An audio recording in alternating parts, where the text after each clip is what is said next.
2018년 10월 15일 장 마감 방송하도록 하겠습니다. 오늘 시장 참 어떻게 보면은 오후장 하락이 예상되는 일이었어요. 아침부터 양시장 개인들이 무리하게 주말 지나고 나서 월요일 되니까 개인들이 무리하게 자금을 어디서 그렇게 구해왔는지 거의 양시장 5천억 이상 매수하면서 마감을 했습니다. 코스피 3천억, 코스닥 2,200억인데 5,200억이 넘네요.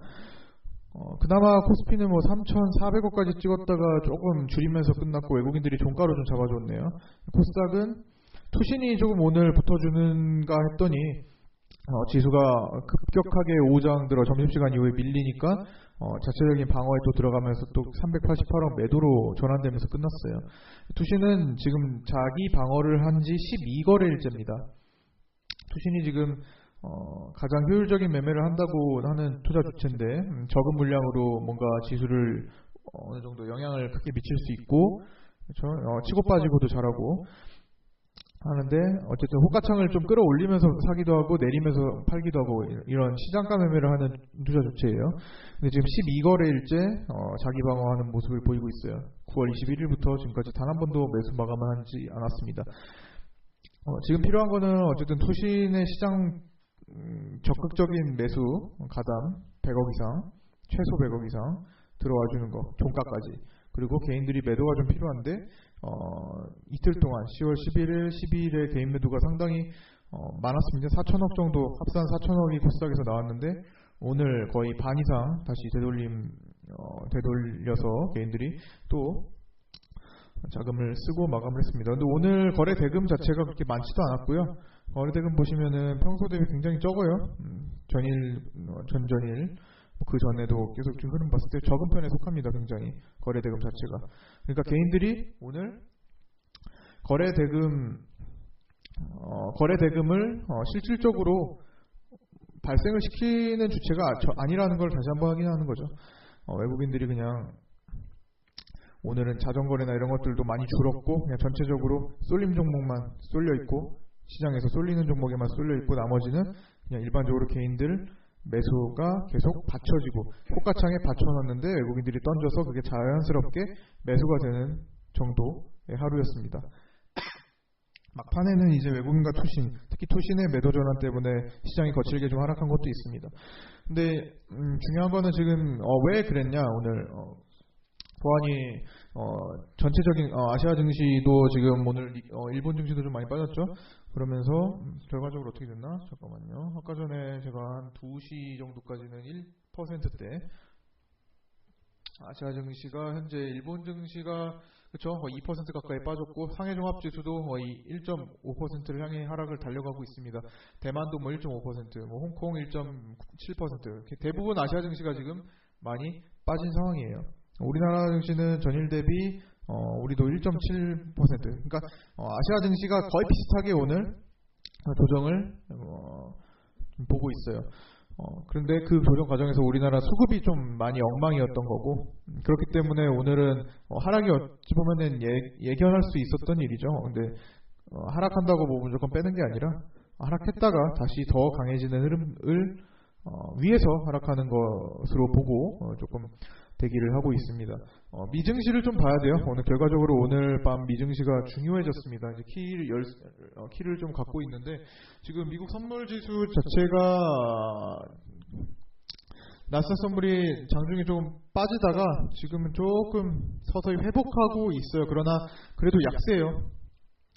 일단은 미증시가 오늘 빠져서 시작할 것이라는 판단을 모든 아시아 증시 아시아권에서 모두가 그렇게 판단을 하고 있습니다. 특히 우리나라도 빠져서 시작해서 조금 밀릴 수도 있겠다. 한 번 더 흔들어줄 수 있겠다라는 생각이 팽배했기 때문에 외국인과 기관들 매수가 오늘 없었습니다. 그래서 외국인 기관 매수 없으면은 뭐 자연스럽게 개인이 걸어두고 개인이 매수 시도하는 것들이 자연스럽게 체결될 수밖에 없었고요.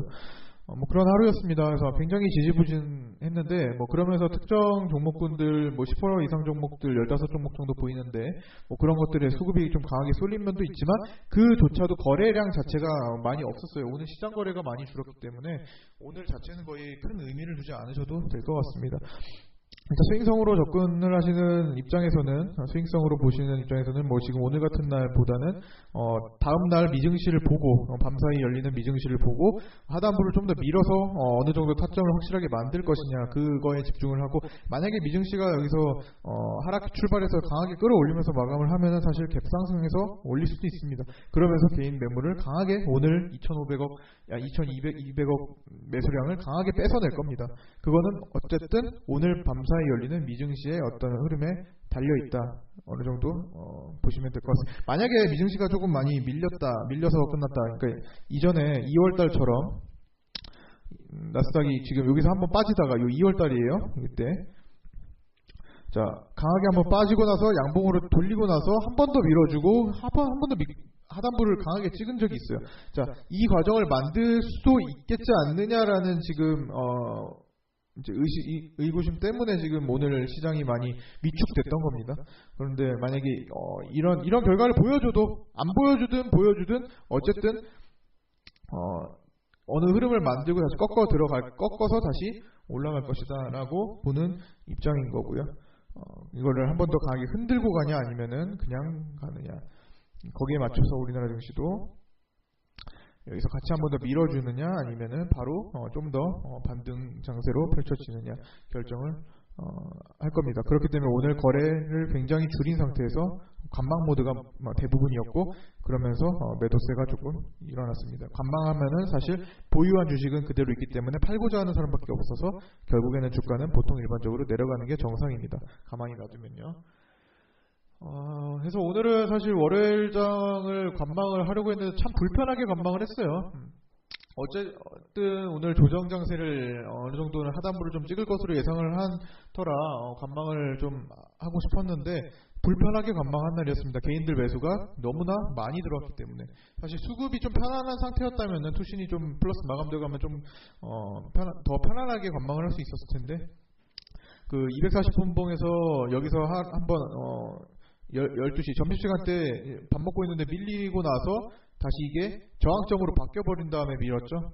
그런데 이거는 다시 240을 꺾이면서 다시 한번 저항점을 만들고, 그러니까 지금 시장이 폭락했을 때는 이 240분봉을 잘 봐줘야 돼요. 제가 갑작스럽게 요거를 올려놨었는데 시장에 한 차례 출렁임이 있으면은 여기에서 어떤 키를 시장의 움직임을 조금 살필 필요가 사실 있습니다. 이거는 여기서 꺾이니까 다시 저항점으로 작용을 해서 지금 밀렸지만 이제 요 선은 240분봉선은 사실 이렇게 내려오겠죠? 이렇게 내려올 거예요. 다음 날 내려올 겁니다. 그러면서 어느 정도 다시 이렇게 움직임을 찾아갈 건데, 그러니까 내려오다가 어느 정도 이렇게 돌아 올리려고 하는 모습이 있겠죠. 자, 그러면은 이제 주가 흐름은 뭐 어디서 시작하든 간에 밀었다가 올리던 간에 다시 한번 어떤 여기서 밀리는 그런 구간을 만들어낼 겁니다.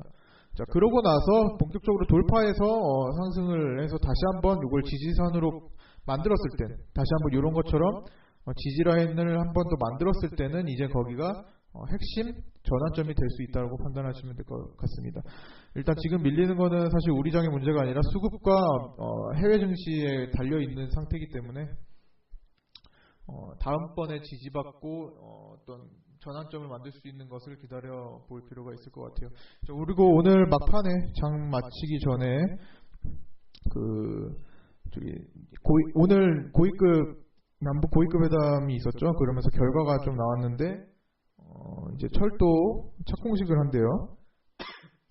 지금 뭐 2보까지 나와 있는 상태인데 이게 사실 굉장히 애매한 상황입니다. 이거를 재료 소멸로 받아들여야 되냐, 아니면은 앞으로 이제 실질적으로 만약에 어떤 수주가 발생하면서 실질적인 매출을 일으키게 되면은 이제 더 큰 장세가 또 열릴 수 있는 것으로 분석을 하느냐, 두 가지 관점이 있어요. 그것은 사실 뭐로 가든 사실 갖다 붙이면 맞는 말이 됩니다. 재료가 기대감에 쭉 그동안 흐름을 만들다가 이제 진짜로 착공식을 해서 재료 소멸이 될 수도 있는 거고, 그렇게 되면 결과론적으로 만약에 떨어지면은 그건 재료 소멸이었네 라고 갖다 붙일 수가 있는 거고요. 반대로 이제 실질적으로 착공식에서 나중에 매출이 발생하고 실질적으로 기대감을 더 높일 수 있다면 여기서부터 본격적인 파동, 대폭등이 일어나야 되지 않겠느냐라고 보는 것도, 나중에 올라가면 결과론적으로 그때가 그 시기였다고 갖다 붙이면 또 그것도 맞는 얘기가 되는 겁니다. 둘 다 이해할 수가 있는 내용이 되는 거예요. 그러나 이것을 지금 과정에서 좀 판단하기보다는 어쨌든 얘가 일정이 지금 완벽하게 소멸은 된 것이 아니라고 보는 것이 일단 지금 현재 주가의 흐름에서는 맞죠. 그러니까 발표하자마자 쭈르륵 더 강하게 밀어낸 게 아니라 시장 따라 내려왔던 상황에서 전일에 받치고 오늘 그냥 조금 시장 따라 또 내려오는 과정에서, 그렇죠? 발표하자마자 뭐 갑자기 쏟아버리는 것도 아니고 뭐 그런 흐름 정도로 보여지는데, 시장 흐름이 더 우선이라는 거예요. 그러나 얘가 지금 재료가 지금 더 이상 나올 게 없냐, 재료 소멸인데 이제 더 이상 나올 재료가 없어서 소멸로 그냥 끝날 것이냐, 아니면 앞으로도 또 어떤 기대할 수 있는 내용이 있냐, 일정이 있냐, 이걸로 이제 판단을 해줘야 될 것 같은데, 대북주들은 아직까지 기대할 수 있는 일정들이 또 남아 있잖아요. 2차 북미 회담이 11월에 열릴지 10월에 열릴지 정확히 10월은 이제 거의 무산이 된 것 같고 11월에 열릴지 12월에 열릴지 뭐 이런 기준을 잡고, 그렇죠? 트럼프 선거 이후에 할 가능성이 높다고 지금 하잖아요. 어쨌든 또 다시 기대할 수 있는 어떤 테마성 흐름이 분명히 기대가 되기 때문에 사실은 지금 재료 소멸의 가능성을 조금 더 낮게 보고 대응을 할 수도 있는 노릇입니다. 어쨌든 간에 일정들이 남아 있기 때문에 반드시 또 반드시라기보다는 또 기대감을 타고 또 주가를 흐름을 만들 가능성이 높다고 보여지네요. 예를 들어 현대로템을 보자면, 철도 쪽에서 오늘 뭐 시장 따라 밀리다가 철도 오늘 얘기 나오면서 밑꼬리를 확 달고 끝났긴 했는데, 사실 이것도 좀 부담스러운 밑꼬리였어요. 왜냐면은 뭐 지금 사실 사실 뭐 이거는 지나봐야 알 것 같아요. 여기서 어떤 대형 흐름을 만들어서 뭐 진짜로 그 기존에 만든 고점 라인을 다 돌파하고 진짜 신고점을 향해서 쭉 뻗어갈지, 그 장기적인 파동으로, 그런 것들은 지나고 나서 판단을 해야 될 문제 같아요. 그래서 지금 너무 의뢰 겁을 먹을 필요는 없을 것 같습니다. 사실 대북주는 올해가 아니라 내년의 기대감도 또 클 수가 있어요. 일단은 어쨌든 우리나라는 지금 현 정부가 레임덕이 오기 전에 이제 내년이면 3년 차죠? 16, 17, 18, 그렇죠? 17, 18, 19니까 3년 차. 문 대통령 3년 차에 이제 레임덕 오기 전에 어떤 북한과의 관계 개선을 확실하게 조금 만들고자 하는 의지가 분명한 것 같아요. 지금 다른데 어떤 한눈을 팔지 않고 진짜 거기에 거의 올인하는 모습이잖아요. 우리나라, 그렇죠? 정부가. 뭐 골고루 지금 경제가 어떻게 되든 그런 거 디테일하게 신경을 쓰는 것보다는 지금 남북 관계 개선에 거의 올인하는 분위기예요. 사실 뭐 그렇지는 않겠지만 겉으로 언론으로 바라본 우리 입장에서는 사실 거의 올인이죠, 그렇죠? 그렇기 때문에 확실하게 그거에서 성과를 기대도 할 수 있는 겁니다. 어떻게 봤든 거기에서 또 큰 시장을 좀 노려볼 수 있을 것 같고요. 어쨌든 중요한 거는 뭐 올해를 어떻게든 지금 뭐 폭락장을 거쳐오고 있는 과정, 전일에 뭐 반등을 좀 세게 했지만 아직까지 진행이 되고 있는 과정이에요. 폭락장이 그 상황 속에서 7년 만에 폭락했으니까 급격하게 뉴스 보셨다시피 어쨌든 이 장세에서 이게 사실 올 연말까지 어떻게든 이걸 이겨내서 잘 마무리를 짓고 사실 더 큰 흐름을 기대할 수 있는 내년도를 준비하는 과정으로 삼아야 될 것 같아요. 전체적으로 계속 뉴스 관심 갖고 보고 정책이나 뭐 어떤 정부의 흐름, 그리고 정부의 움직임, 그 다음에 미국과 북한 간의 관계, 또 미국의 움직임, 여러 가지를 지금 골고루 좀 파악을 하고 있어야 될 상황인 것 같습니다. 그런 시즌인 것 같고, 그러면서 뭐 주가가 자연스럽게 조금 자리 잡고 다시 돌아올리기를 좀 기대해 봐야겠죠.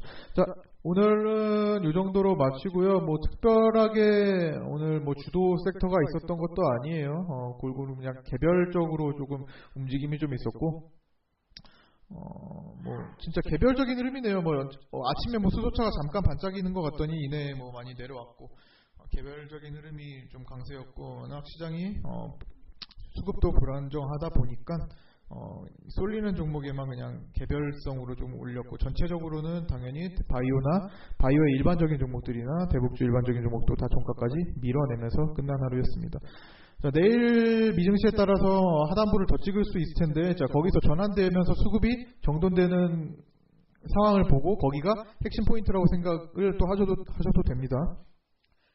수급이 정상화가 됐다면요, 어떻게 개인들이 오늘 산 거 강한 매도 전환이 되고, 또 투신이 100억 이상 강하게 매수 들어오거나, 외국인들이 이제 오늘 1591억을 팔았는데 코스닥에서 다시 요 정도 1000억 이상 수준으로 강하게 매수가 들어온다.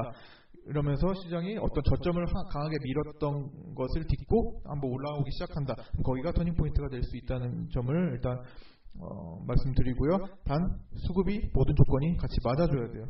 그렇지 않으면 조금 더 횡보하는 시간이 좀 더 필요할 겁니다. 자, 어쨌든 지금은 좀 보수적으로 좀 접근을 하셔야 될 때입니다. 어쨌든 보수적으로 하다 보고, 보유 종목 많이 떨어진 것들 당연히 많죠. 지금 시장이다 보니까 떨어진 것들은 자연 반등 나올 수 있고, 그 주식이 가야 될 길을 가야 한다면 하락장 거쳐서도 금방 30% 장세에서는 금방금방 끔찍끔찍하게 올라올 수도 있으니까, 일단은 그 종목이 크나큰 문제가 발생하지 않는다면, 즉 세력이 강하게 이탈하거나 어떤 대형 악재가 발생해서 이걸 복구하기 어렵다라는 어떤 시그널이 발생하지 않는다면, 일단은 조금 더 끌고 가보면서 조금 더 나은 매도 정리 포지션을 좀 갖고 상쇄를 좀 해나가면서 현금화를 다시 마련해서 이렇게 좀 다져가는 기회로 좀 삼는 4분기가 좀 되었으면 좋겠습니다. 그러니까 뭐 완전히 오늘 에이코넬 같이, 옛날에 이젠텍인데 이런 식으로 아예 그냥 세력 이탈과 악재 발생 뭐 이런 거 이렇게 해서 완전히 끝났다고 하는 그런 시그널들이 발생하지 않는다면, 일단은 매도를 좀 천천히 하셔도 될 겁니다. 그러나 어떤 시장의 악재가 생각과 다르게 좀 낮은 확률의 흐름을 이어간다, 큰 반등 없이 그냥 쭉 계속 한동안 또 한참 밀릴 것으로 또 분석이 된다 하면은 뭐 기다림 없이 정리를 또 하는 게 더 나을 수도 있습니다. 그것은 이제 아직 벌어지지 않는 일이니까 조금 더 이번 주 흐름을 좀 보도록 하겠습니다. 아직도 이번 10월장 전약 보강이 될 수도 있는 시간이 충분히 남아있고, 꼭 10월이 아니더라도 4분기 전약 보강으로 마무리될 수 있는 또 충분한 가능성이 있으니까 너무 낙담하지 마시고요. 자, 이 정도로 마치도록 하겠습니다. 수고하셨고요. 내일은 좀 강한 반등장을 좀 기대하면서 마치도록 하겠습니다. 자, 내일 뵙겠습니다.